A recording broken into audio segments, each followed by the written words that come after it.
Hey everybody, great workout this morning. This is now the prep video for our Monday morning 8 a.m. Zoom workout. If you're a part of it, you know what's up. If you're not a part and want to join, shoot me a direct message, a DM as the kids say, and I'll tell you how to get in. So what are we working on today, or I should say Monday? We have a 20-minute workout. It's an AMRAP. We're going for 3 movements, 20 minutes. We're gonna be deadlifting, we're gonna be lunging, and we're gonna be doing jumping jacks.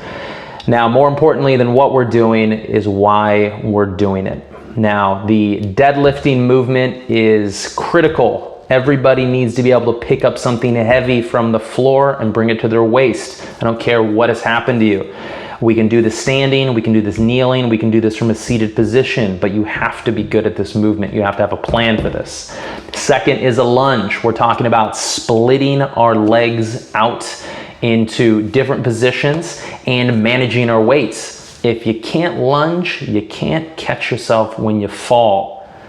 And it's also just fun. So give it a try. And then finally, we'll have some jumping jacks for cardio. And again, all these movements can be done from any position and meet you wherever you're at. All right, so our first movement is a deadlift. What does it look like? What are we doing? So first off, I want you to take this, something heavy. We need a heavy weight. That's something that's heavy for you. We're taking this weight from the floor. We're bracing our back, keeping everything nice and straight. Shoulders are back and down. I'm bending over. I'm picking this weight up to my waist. I can do this with 2 hands. I can do this with 1 hand. I can pick up a heavy backpack, whatever object you want. What I care about is what your torso is doing. Now, for those of my students that may have a lighter weight at home, a way to make this more challenging for our workout is to pick up from the side in what's called a suitcase deadlift. It's almost like a one-legged deadlift without the balance component. Stand it up the same way. So based on the weight you have, you choose where you want to lift it. Now, for my advanced athletes, I also give the option to do a deadlift swing or a kettlebell swing. If you have a kettlebell, this is obviously very intuitive. We're swinging this weight up to this position. But you can also do that with a dumbbell. You just grab it by either side.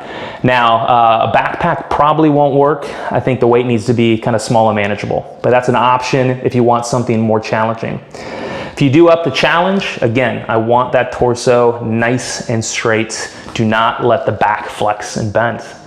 All right, so that's our first movement. We're looking for 8 to 15 of those, depending on how long it takes you.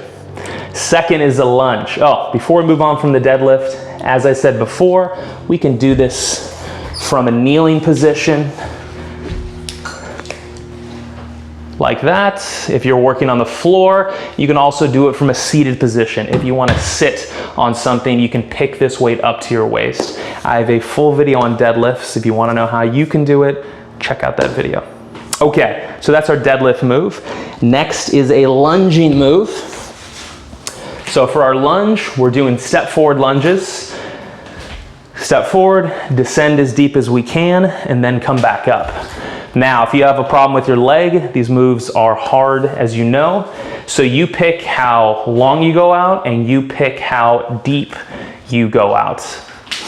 If you're good at these movements, we can challenge ourselves by taking our weight and do either a farmer's hold, holding it at the side, or a front rack hold, holding it up at our shoulder,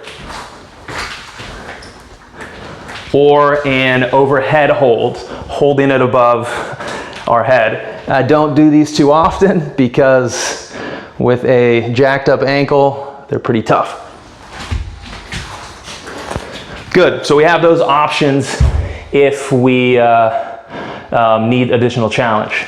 Now, if we're on the ground, doing workouts on the ground for whatever reason, our lunge is gonna look like a half kneel to a longer kneel. Looking for balance and stability here. I like that move. I think we've been trying it out with some of my athletes and it's been working pretty well.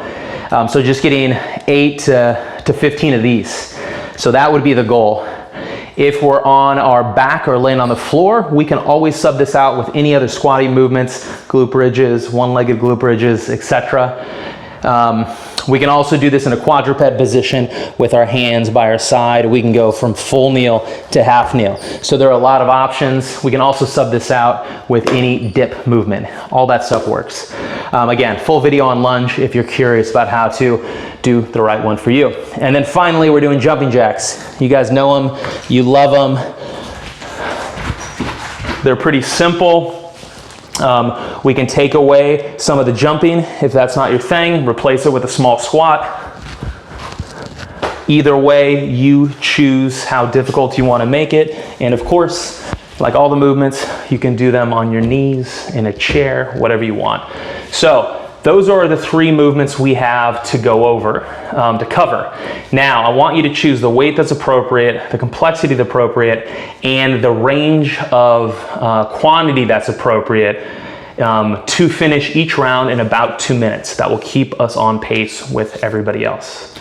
Okay, so that is the layout of the workout. Like I said, I have how-to videos on all these movements if you need a little more depth, but otherwise, come ready, practice each one of these movements for the level of complexity, the quantity, and ultimately check your time to make sure you can accomplish this in 90 seconds to 2 minutes for each round. All right, guys, look forward to seeing you on Monday morning. Until then, enjoy the rest of your weekend.